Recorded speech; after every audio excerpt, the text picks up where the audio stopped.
আজ আমি বানাতে চলেছি একেবারে অনুষ্ঠান বাড়ির মতো শুক্তো।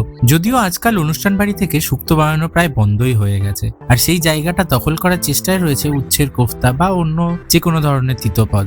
প্রথমে আমরা যেটা করব সেটা হচ্ছে সব সবজিগুলো নিয়ে সেটা ভালো করে সিদ্ধ করে সবজিগুলো তুলে স্টকটা আলাদা করে রেখে দেবো। কিছুটা দুধ নিয়ে তাতে অল্প পরিমাণ আটা দিয়ে গুলে একটা মিশ্রণ তৈরি করে রেখে দেবো। একটা মিক্সিতে পোস্ত, সাদা সর্ষে নিয়ে শুকনো ঘুরিয়ে তাতে অল্প পরিমাণ কাজু দিয়ে আর জল মিশিয়ে একটা মসৃণ পেস্ট বানিয়ে রেখে দেবো। কড়াইতে সাদা তেল দিয়ে প্রথমে উচ্ছে বা করলা ভেজে নেব, তারপরে একইভাবে কাঁচকলা ভেজে নেব, আর সবশেষে আমরা ভেজে নেব হচ্ছে বেগুন। সবজিগুলো তোমরা নিজেদের ইচ্ছা মতো যে কোনো শেপে কাটতে পারো, আমি একটু বড় বড় করে লম্বা লম্বা করেই কেটেছি। শুক্তো কিন্তু আরো অনেক কিছুর হতে পারে, যেমন ধরো লাউ বা পেঁপে, আর তিতো হিসাবে করলার বদলে নিম পাতা বা সজনে পাতাও ব্যবহার করা যেতে পারে। এরপর ওই একই তেলে ফোড়নে 5 ফোড়ন দিয়ে আদা কাঁচা লঙ্কা বাটার পেস্ট, তার সঙ্গে পোস্ত আর সর্ষের যে পেস্টটা আমরা বানিয়ে রেখেছিলাম সেটা দিয়ে ভালো করে কষে দিয়ে দেবো আগে থেকে সিদ্ধ করে রাখা সমস্ত সবজিগুলো। 3-4 মিনিট নাড়াচাড়ার পর দিয়ে দেবো ভেজে রাখা সমস্ত সবজিগুলো। এরপর একে একে নুন চিনি দিয়ে দেবো তাতে নারকেল কোড়া।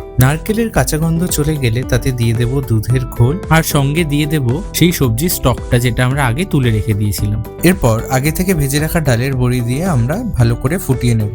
ঢাকা খুলে ঘি আর রাঁধুনি গুঁড়ো ছড়িয়ে দিলেই তৈরি অনুষ্ঠান বাড়ির মতো শুক্তো।